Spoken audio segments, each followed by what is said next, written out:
반갑습니다, 여러분. 이번 시간은 55회의 읽기 문제를 같이 풀이하는 시간입니다. 35강까지 여러분과 함께 공부를 이어오고 있는데 이쯤 되면 여러분이 보도자료가 나올 때 숫자, 그래프 이런 통계 자료를 좀 예민하게 봐주셔야 한다는 걸 느낌을 가지실 것 같아요. 이번에 나온 글이 길이가 좀 길고 나와 있는 도표도 많아요. 여기에는 어떤 사고가 있고 어떤 병원에서 어떻게 조사를 해서 어떤 확률로 익수사고에 대한 발생 건수를 확인할 수 있었다라는 내용이 언급이 되어 있고요. 다음 페이지에는 연령별, 9세 이하의 소아에서 발생 빈도가 매우 높다. 고령으로 갈수록 사망, 급격히 증가하였다라는 내용이 나와 있습니다. 여름철 물놀이 안전수칙에 대한 거고 익수사고에 대한 건데 사람들이 연령에 좀 예민해야 될 부분이 있다는 걸 강조로 설명해 주고 있었고요. 0세에서 4세, 여기에 보면 어느 정도 건수가 있었는지 나와 있는데 나이가 어린 아이들에게 사고의 건수가 조금 높은 거 수치로 확인할 수가 있었습니다. 물놀이를 많이 하는 여름에 주로 발생한다. 익수사고가 왜 여름에 많이 발생하냐? 그럼 물에 많이 들어가기 때문이다. 이런 결론이 나죠. 원초적으로는 주말에 상대적으로 빈도가 높다. 오후 12시에서 7시 집중적으로 발생하였다 나와 있고요. 계절별 뚜렷하게 여름 표시 나와 있고 요일별 주말에 많이 있다 나와 있고요. 다음 페이지에 보시면 식사 후 그리고 그 다음 요런 때 조금 점심 식사 이후에 물놀이나 이런 활동이 많다 보니까 이쪽에 좀 활동이 많이 있는 느낌을 살짝 보여주고 있습니다. 활동별, 장소별, 여가 활동 중에 주로 발생한다. 수영장 시설, 목욕 시설. 목욕 시설 중에 사우나 시설 내 목욕탕, 온천, 스파 등이 있어서 보통 생각하는 여름철에 차가운 계곡물 이런 데 들어가는 사고 이외에도 뜨거운 물이 있는 곳에도 여러 가지 사건, 사고가 있다. 또 집, 욕조 이런 사고들도 있다는 걸 알 수 있습니다. 욕조가 있으면 그 아이들 씻기거나 할 때 잠깐 엄마나 아빠가 뭐 가지러 오거나 하는 순간 아이들이 물에 빠지거나 이런 문제들도 간혹 발생을 하죠. 이런 내용들을 보고 문제를 풀어보겠습니다. 여기에는 안전수칙도 이만큼 나와 있고요. 글이 지금 여러 페이지로 나눠져 있는데 우리는 이 글을 다 보지 않아도 되죠? 저와 여러 번 연습하는 것처럼 문제를 보고 필요한 부분들 중간중간 확인해 보도록 하겠습니다. 윗글의 내용과 일치하지 않는 것은 정답률 괜찮았던 문제예요. 익수사고는 주로 여가활동이 빈번한 휴일에 일어난다. 여가활동을 할 때 많이 일어난다고 퍼센트가 명시가 되어 있었고요. 익수사고의 주요 발생지, 계곡, 강, 바다 등 야외, 여가활동을 하는 장소 연결이 되어 있고 이 외에도 뜨거운 물이 있는 곳, 스파 이런 곳도 해당이 된다고 나와 있었습니다. 익수사고 중 비의도성 익수사고, 의도성 익수사고는 내가 물에 빠져서 자살을 택한다 이런 힘든 선택을 하는 남이 제어할 수 없는 부분이고 주의를 한다기보다는 본인의 선택에 대한 부분이니까 주의를 당부하기 어려운 부분이죠. 개인의 마음에 대한 부분이고 비의도성 익수사고는 조심하고 주의하면 피할 수도 있는 사고이기 때문에 주의를 당부하고 있는 겁니다. 익수사고는 추락이나 낙상사고에 비해 발생률은 낮으나 사망률이 높다. 본문에 나와 있는 내용에서는 발생 그리고 사망률 별표 나와 있고 추락사고와 낙상사고와 비교하는 내용들 명시가 되어 있었습니다. 5번입니다. 익수사고를 당한 사람을 발견할 경우 즉시 119에 신고한 후 기다려야 한다. 이 내용이 일치하지 않는 것인데 일단 우리가 본 본문에 명시적으로 119에 신고한 후에 기다려야 한다라는 문장이 뚜렷하게 확인이 되지 않아요. 문제가 나올 때 여기에 있는 것이 정반대로 서술이 되는 경우가 있고 글에는 나와 있는데 선택지에 없는 거면 이제 틀린 걸로 문제를 풀어야 할 때가 있거든요. 이 문제는 유형상 후자라고 볼 수 있을 것 같아요. 본문에 나와 있는 내용을 보면 익수사고를 당한 사람을 발견할 경우 즉시 물에 뜨는 거, 무언가를 던져주거나 나름대로 그 사람을 도울 수 있는 방법들을 하라고 나와 있거든요. 그래서 여기에 나와 있는 내용은 그런 것들을 발견했을 때 뭔가 던져주고 그 후에 해야 되는 활동이라고 이해를 할 수 있는 내용이 되겠습니다. 글의 내용이 많이 길고 확인해야 되는 부분이 여기에서 일로 점프, 여기서 또 이쪽으로 점프하는 문제였기 때문에 쉽기는 하지만 나머지 14%의 분들은 실수하셨을 가능성이 높은 문제였습니다. 일치하지 않는 것 5번으로 정리합니다. 다음은 86번입니다. 윗글을 읽고 추론한 내용으로 가장 적절한 것은 정답률이 22%, 앞의 문제에 비하면 굉장히 많이 떨어진 걸 볼 수 있는데요. 이 문제를 풀 때 여러분이 조금 까다롭게 보셔야 되고요. 정답을 확인하고 나서도 이해하시려면 한 두세 번 정도 보기와 글을 왔다 갔다 보셔야 괜찮을 것 같아요. 1번 봅니다. 익수사고의 사망분율은 사고자의 연령과는 연관성이 없겠군 나와 있는데 이 내용은 적절하지 않다고 판단할 수 있죠. 이유는 본문에 나와 있는 내용을 보면 0세부터 9세 아이들의 어떤 사고 이런 부분이 높고 나이에 따라서 달라지는 부분들에 대해서 조금 조심해야 될 부분들을 느끼게 하는 부분이 나와요. 그렇기 때문에 연관성이 있다고 보아야 되겠고 여기에 계곡 등 야외에서 물놀이를 할 때는 사전에 물의 온도를 살펴봐야겠군 이라는 추론 내용이 나와 있는데 여름에 익수사고가 많긴 하지만 그것 이외에도 본문 확인할 때 말씀드린 것처럼 뜨거운 물이 있는 곳도 사고는 있었어요. 특별하게 온도가 절대적인 조건도 아니고 그래프에 온도별로 익수사고의 결과가 어떠하다, 심각하다라는 내용이 있다면 이 내용이 맞겠지만 온도에 언급한 내용이 특별하게 없기 때문에 물의 온도를 살펴봐야겠군. 일반적인 추론은 많이 하죠. 여름에 날씨 더울 때 찬물에 풍덩하면 위험하겠다. 그러나 그래서 이야기한 내용은 아니라는 거. 더 적절하지 않은 거고요. 2번도. 다음 3번 보겠습니다. 성별 익수사고 발생률을 볼 때 여성이 남성보다 물놀이 안전수칙을 잘 지키겠군. 이런 내용이 나와 있는데요. 익수사고 발생률을 보면 여성과 남성이 차이가 나요. 차이가 나는데 이 이유가 물놀이 안전수칙을 여성이 잘 지키겠군이라고 추론할 수 있는 근거가 없습니다. 그래서 이 내용도 적절하지 않은 거예요. 그런데 사람들이 이걸 보고 조금 많이 매력적인 오답으로 느꼈던 것 같아요. 일반적인 편견으로 선택할 수 있는 답인데 올바른 내용이 아닙니다. 글과 관련이 없고요. 연령별 익수사고 건수를 보니 물놀이를 할 때 고령자보다 어린 아이를 잘 살펴봐야겠군 나와 있는데 이 내용이 적절한 내용이 되겠습니다. 0세에서 4세 여기에 나와 있는 걸 보면 지금 여기는 사고 건수를 보니라고 나와 있죠. 사고 건수를 볼까요? 0세에서 4세 194명 그 다음 75세에서 79 고령자예요. 고령자의 경우는 건수가 53으로 나와 있어요. 숫자가 194, 53 거의 4배 차이가 나는 숫자죠. 고령자보다 어린 아이를 잘 살펴봐야겠군 이라고 결론을 내릴 수가 있겠습니다. 그리고 이것과 함께 연결해서 또 다른 이야기를 풀어나가 보면 발생 건수는 높은데 여긴 낮고요. 사망 건수는 이쪽이 작고 사망 건수가 이쪽이 높아요. 그럼 만약 사고의 발생 건수는 적은데 고령자가 익수사고를 당하게 되면 사망으로 가는 일들이 더 많으니까 처치를 할 때 어린 아이들보다 고령자는 어떤 긴급한 조치에 좀 더 신경을 써야 될 필요가 있겠다. 이런 내용들도 추론할 수 있는 내용이 될 것 같습니다. 5번 내용 점검합니다. 익수사고가 특정 시간대에 집중되는 것을 보니 식사 직후에 하는 물놀이의 위험성을 알겠군. 굉장히 그럴듯해 보이거든요. 적절한 걸로 보이는데 함께 확인한 그래프에 이렇게 나와요. 12시부터 5시 정도까지 오후 5시니까 17시로 바꿀게요. 여기 안에 요런 정도 나오고 요런 정도 가장 올라가는 선이 2개가 있거든요. 근데 정확하게 이야기하면 식사 직후라기보다는 점심 식사 후예요.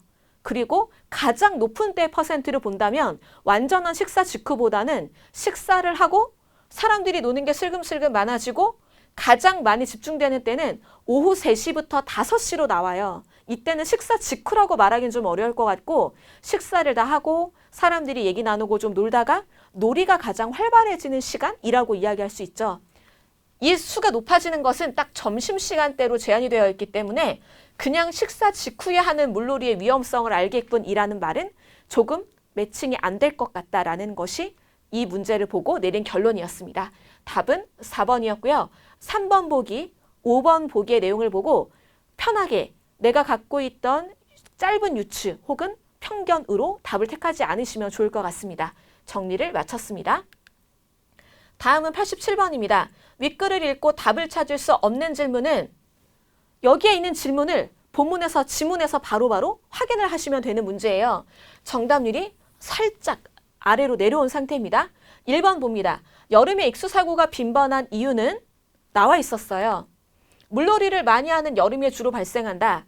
사람들이 휴가를 많이 가죠. 오늘 저도 여기 촬영장에 와서 여름 휴가에 대해서 여기 분들과 여러 이야기를 좀 나눴거든요. 사람들이 보통 여름에 놀러 간다. 그럼 물 많이 가기 때문에 익수사고가 빈번하다. 일반적인 유추도 가능하고 글에 나와 있는 내용으로 확인도 가능했습니다. 두 번째 봅니다. 의도성 익수와 비의도성 익수사고의 개념은 어떤 것인가? 분명하게 나와 있죠. 의도성 익수, 자해, 자살 등을 포함하는 것, 비의도성, 내가 원하지 않았는데 물에 빠지는 사고에 대한 걸로 개념 정의가 나와 있습니다. 3번, 물놀이 전에 안전수칙을 숙지해야 하는 이유는 무엇인가? 한 페이지 정도 물놀이 전에 지켜야 하는 안전수칙이 서술이 되어 있었어요. 핑크한 박스에 내용이 들어가 있었는데요. 익수사고가 빈번한 여름철을 맞아 특히 어린이 물놀이 사고를 예방하기 위한이라고 나오고 안전수칙이 한 10개 넘게 나와 있었습니다. 이런 이유 때문이에요. 어른이라면 본인이 어떤 부분을 조심해야 될지 더 민감하게 알겠지만 아이들과 함께하고 아이들의 사고 건수가 높기 때문에 이런 부분을 유의하자는 의도가 들어 있습니다. 4번, 익수사고 통계 산출을 위해 참여한 병원의 수는 문제를 아주 섬세하게 선택지를 낸 것 같죠? 이 내용도 본문 앞부분에 있어요. 매년 23개 병원 응급실에 내원한 손상 환자의 뭐뭐뭐에 대하여 조사한 결과라고 나와 있습니다. 맞는 내용들이었고요. 5번이 찾을 수 없는 내용이 되겠네요. 타사고에 비해 익수사고의 사망 분율이 높은 이유는 타사고에 추락, 낙상사고 같은 것들이 나오고 익수사고의 사망 분율, 내용이 같이 나와 있는데요. 이것이 높은 것은 알 수 있는데 높은 이유는 알 수 있는 내용이 없었어요. 따라서 알 수 없는 내용은 틀린 걸로 보고 있기 때문에 여기에서요. 5번을 답으로 확인할 수 있었습니다. 본문이 어려워서 어렵다기보다 길어서 조금 어려운 부분이 있을 수 있고요. 선택지의 내용이 어떤 경우는 이것과 완전히 반대되는 게 나오면 찾기가 용이한데 대부분 맞고 아주 작은 부분이 다른 내용들이 나와서 풀기 어려우실 수 있는 내용이 있었습니다. 다음 88번부터 90번의 내용으로 이동해 보겠습니다. 앞에 나온 내용도 길이가 만만치 않았는데요. 이번에 나와 있는 내용은 음악에 관심 없다. 전통 음악 나는 모르겠다. 이런 분들, 저도 마찬가지예요. 저는 현대 예술이나 이런 거에 관심 있고 판소리 뭐 이런 거 조금 관심 있긴 한데 옛날 음악이나 예술에 대한 지식은 아주 많이 없어요. 젬병이라고 할 수 있는데 이 상황에서 갑자기 그림도 나옵니다. 10점 16박 나오고 10점 10박 매화점 장단 이런 게 나오는데 여러분이 한눈에 쓱 한번 글을 보시겠죠. 어떤 주제에 대해 전달하고 있는지 보는 순간 이거 10점 10박하고 매화점 장단하고 10점 16박 이 그림이 뭘 나타내는지 고르는 문제가 있을 거야. 10점 10박과 10점 10박 이런 거 어떤 거 박의 차이를 고르는 문제가 뭔가 나오겠지. 그림을 보면 생각하실 수 있는데요. 그 문제는 안 나왔어요. 그래서 여러분이 반드시 글을 보실 때 필요한 부분만 선택지를 보고 보시라는 얘기를 반복해서 드리는 거예요. 그림 딱 보고 내가 모르는 거네. 다음 페이지에 나와 있는 것도 이거 내가 본 적 없는 건데 태어나서 처음 보는데 이거 내가 문제 못 풀겠다. 그러시면 안 되는 거예요. 우리는 선택지로 바로 이동해 봅니다. 필요한 내용만 찾아볼게요. 88번입니다. 윗글의 표제와 부제로 가장 적절한 것은 정답률이 71%로 나온 문제입니다. 살짝 아래로 내려가 있는데요. 본문에 나와 있는 내용들을 보면 일단 음악과 관련되는 거 알 수 있고 가객, 음악을 즐기고 음악을 만들어내고 향유하는 여러 사람들의 이야기가 나와 있는데요. 여기에 장단에 대한 내용이 나왔죠. 10점 10박, 10점 16박, 매화점 장단, 어떤 장단, 이런 장단일 때는 어느 쪽 채로 어느 쪽을 때린다. 장구를 칠 때 이런 내용들이 나와 있어요. 가곡에서 장단법의 중요성, 기본 장단과 매화점 장단을 중심으로 라고 했는데 1번의 경우는요. 표제와 부제가 이 글의 크기보다 좁아요. 적절하지 않은 부분이 좀 있어요. 장단만 이야기하지 않고 이 글의 앞부분에는 가객에 대한 여러 가지 이야기들, 어떤 식으로 어느 시대에 음악이 향유되었는지 서술하고 있기 때문에 요건 좁아서 땡이에요. 그 다음 조선시대 가곡이 서민 문화에 미친 영향, 대표 가객과 매화점 장단을 중심으로 부제는 고만고만해요. 그러나 여기에 있는 단어가 문제가 되는데 서민 문화에 미친 영향에 대한 이야기가 많이 없고요. 이것보다는 위의 계급, 중산층 계급에 초점이 맞춰져 있습니다. 여러분 아실 거예요. 옛날 음악을 즐긴다, 풍류를 즐긴다라고 하면 일단 같이 따라오는 게 보통 시예요. 시, 노래, 술, 이것을 누릴 수 있는 사람은 누구?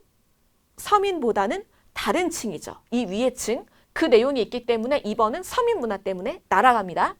3번, 조선시대 가곡의 장단법 변화 양상, 매화점 장단을 중심으로 라고 이야기하고 있는데 장단법이 이렇게 있다가 이렇게 바뀌고 이렇게 바뀌었다. 이런 내용보다는 그냥 무엇은 무엇이다. 무엇은 무엇이다라고 소개하는 느낌이 더 가까워요. 변화 양상에 대한 부분을 버려주도록 하겠고요. 그 다음 조선시대 대표 가객들의 삶의 비교. 이것이 맞는 내용이 되려면 김천택은 어떤 삶을 살았다. 김수장, 안민영도 어떤 삶을 살았다. 이 사람의 생애에 대한 언급이 있으면 좋겠습니다. 그러나 이 사람의 생애에 대한 언급이 많이 있는 게 아니었고요. 답은 5번으로 정리가 됩니다. 여기에 나와 있는 이런 사람들의 음악 향유 방식, 대표 가객들 나와 있고 장단법을 중심으로 이런 가객들이 음악을 즐겼을 때에 어떤 장단들이 있었는지를 이야기하고 있습니다. 따라서 답은 5번으로 정리를 해볼 수 있는데 가객, 장단, 음악에 대한 부분의 지식이 없을 때 부담감이 커질 수 있는 문제인 것 같긴 해요. 여러분이 여러 장르의 글들을 보실 때 아마 좀 무난한 것이 인문, 사회, 장르의 글일 것 같고요. 예술, 과학 쪽이 나오면 좀 부담이 많이 커지시는 것 같아요. 여러분이 딱 보고 음악에 대한 이야기가 나오면 미리 조금 더 긴장해서 그 긴장을 문제를 풀 때 좋은 텐션으로 이용해 보시기를 추천드립니다. 89번입니다. 윗글의 내용과 일치하지 않는 것은 정답률 68%, 조금 낮게 나온 문제인데요. 이 문제를 푸실 때는 여러분께 미리 어떤 방법으로 점검하시면 좋겠다 강조를 드리고 싶어요.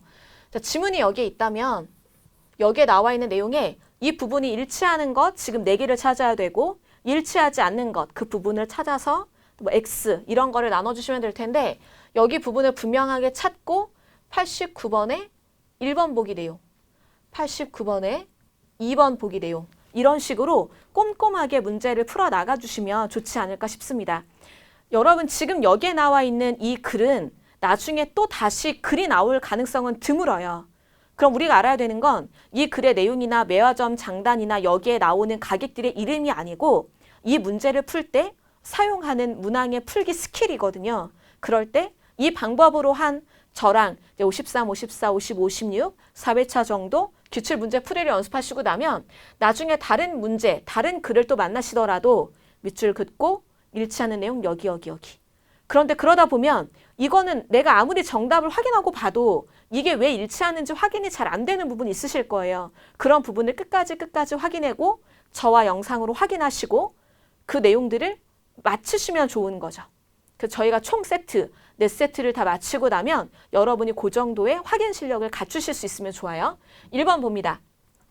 18세기 가객과 금객은 주로 중엔 이하의 낮은 신분의 사람들이었다. 본문에서 여러분이 점검하실 수 있는 내용이고요. 조선시대 선비들은 자신들이 연주하는 음악에 대한 기보법, 어떻게 이런 내용들을 적어볼 것인가 고안하기도 했다. 나와 있는 내용이고요. 안민영, 19세기 풍류계의 최고 강자로 평가받았다. 안민영에 대한 내용이 19세기부터 이렇게 이어져요. 판소리의 인기를 넘지 못했다. 나와 있는 내용이고 김천택, 김수장, 안민영, 동시대를 주름잡았던 가객으로 많은 음악적인 업적을 남겼다라는 내용이 나와 있는데 이 부분이 문제가 조금 있겠습니다.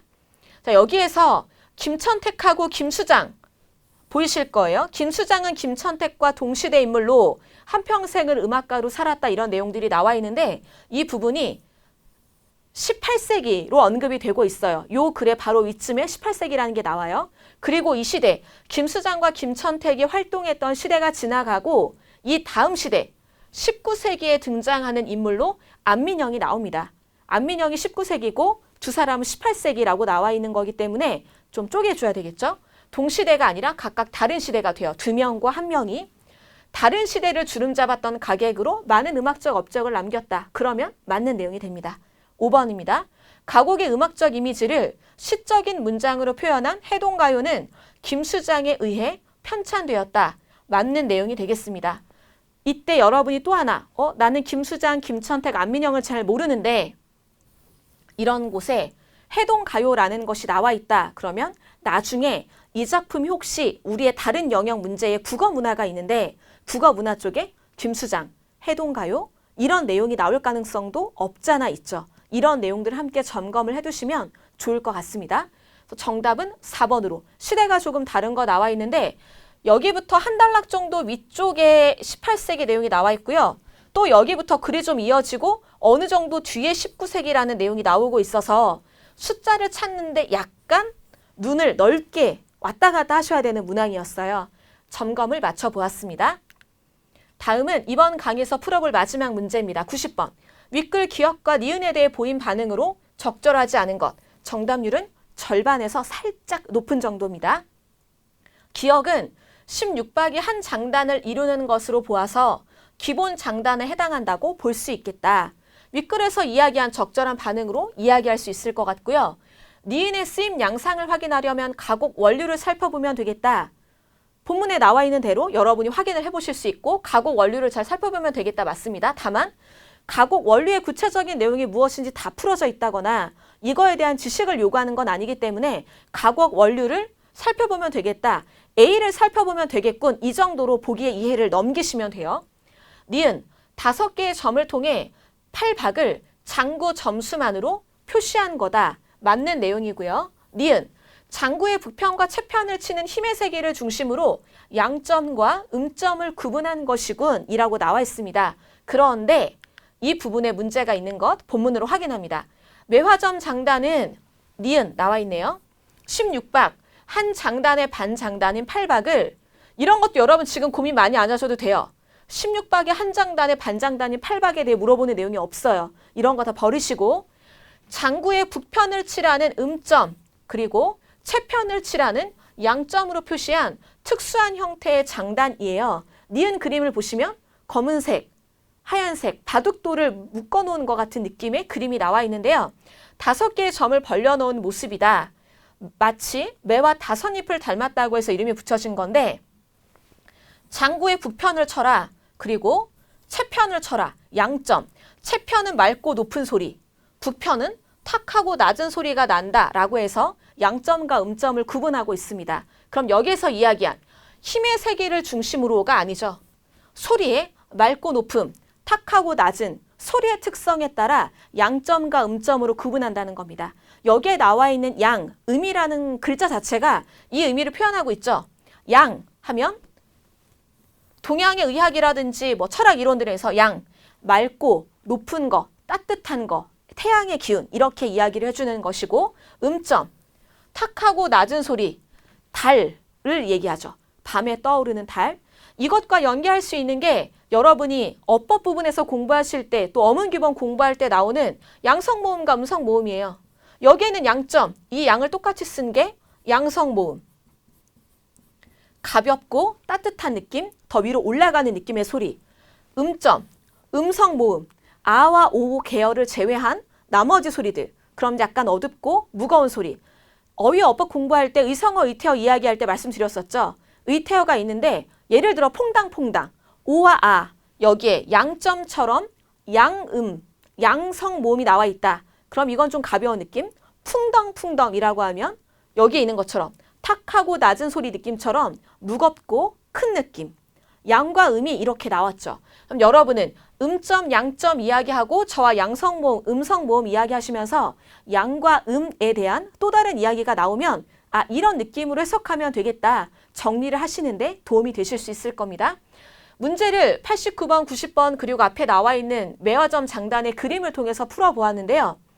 앞에서 본 글에 이만큼 글이 나오고 여기에는 박 그림이 나오고 여기에 매화점 장단 그림이 이렇게 있었는데 이 글의 내용들 중에 실제로 함께 문제를 풀 때 필요했던 부분은 이번에도 한 40% 정도였어요. 여기에 나와 있는 그림들 보지 않아도 됐고요. 그림은 3개 중에 매화점 장단 하나만 봤으면 됐고 본문 글도 요만큼, 안민영에 대한 부분 요만큼, 중간중간에 몇 줄 정도만 확인하면 문제를 풀기에 무리가 없었습니다.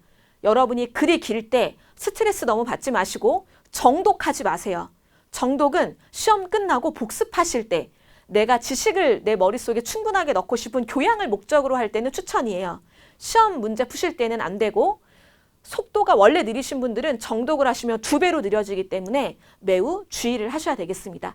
저의 경우에는 약간 좀 다른 패턴인데요. 눈으로 원래 보는 속도가 다른 사람보다 많이 빠른 편이에요. 그러니까 왼쪽 위에서 오른쪽 아래 쓱 보고 중심 내용이나 핵심 단어 뭐뭐가 나왔는지를 어느 정도 보는 편인데 소설책 한 권 읽는데 저는 1시간 반, 만화책은 7분에서 10분 정도면 다 읽을 수 있어요. 그림만 보는 거 아니고 다. 근데 저와 같은 경우를 제외하면 보통은 텍스트를 읽을 때 시간이 많이 걸리거든요. 그러니까 이런 걸 보실 때 정독하시면 안 됩니다. 선택지 보시고 필요한 만큼 읽는 것으로 방법론을 정리합니다. 여기까지 읽기와 관련된 문제 풀어보았고요. 우리 다음 이어지는 내용에서는 국어 문화 영역 문제를 풀어보게 될 텐데 해당 영역 문제 풀 때 만나 뵙도록 하겠습니다. 수고 많으셨습니다.